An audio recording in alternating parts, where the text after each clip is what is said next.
All right, this recording, I kind of wanted to talk more about polarity in general and what that looks like, what that means. Obviously, there's the concept of light and dark, or good and bad, right and wrong. And during this consciousness shift, there are shifting ideas of these things. You know, in a lower consciousness state, good is the way you have to do it, and bad is obviously something completely to avoid. And you're always moving away from or toward something in that kind of state. It's very polarized. It's very magnetic to your emotional body, and you're always running away from, avoiding, or going to in a lot of motion. But as you begin to neutralize yourself with all your belief systems, the unconscious negative belief systems we've talked about previously, you start to even neutralize the idea of good and bad, or right and wrong, or light and dark. And this is kind of a foreign concept to people that are very polarized, but for those that are beginning to play in neutrality, this can kind of become a bit surreal, because it all becomes one thing. If you can imagine the yin-yang symbol, you have, on one side you have the white, and on the other side dark, but on each side you have, in the white side you have a little dark circle, and on the other side you have a little white circle in the dark. And that concept, that symbol, can be very powerful, and there's a reason a lot of people resonate to that symbol, and it's because it's showing the whole picture of polarity. The idea with the little spots in each one, I interpret as choice. No matter what kind of consciousness state you're in, if you're in a very dark space, there's always the choice, the little spot of light that you can still begin to recognize and begin to transmute that polarity. And even as you become more and more conscious, more and more aligned to the light, there is always the choice to go back into the darkness. That would be that dark spot in the light side of that yin-yang. So as you begin to shift your consciousness into a neutral state of observation, polarity starts to become a neutral space as well. Suddenly, right and wrong kind of disappears. It becomes all one thing as choice, simply choice. You always have choices to make in your reality every single day. You know, every single moment, you can do this or you can do that.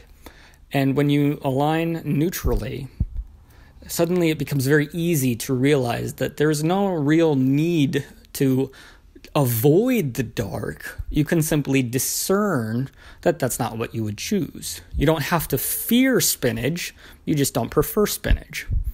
And that's what every choice begins to feel like. As opposed to avoiding the dark, you can simply recognize that that's not a choice that feels or discerns in the moment that you would prefer to have. I think I'm going on quite a bit about this, but did you want to add anything to that? No, I really do like that, because it does become neutral. There's nothing bad about being reactive. There's nothing bad about being non-reactive. There's nothing good about being reactive. There's nothing good about being non-reactive.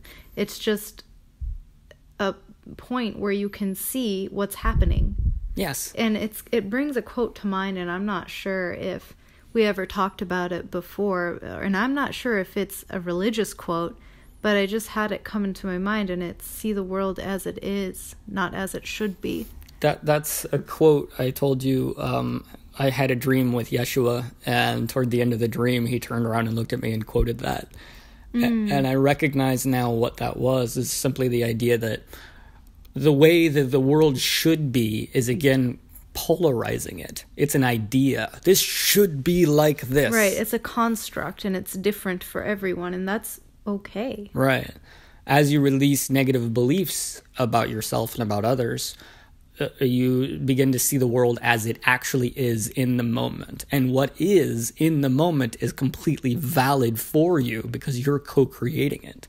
So there's nothing really to judge. There's no polarity. It's simply what's right in front of you.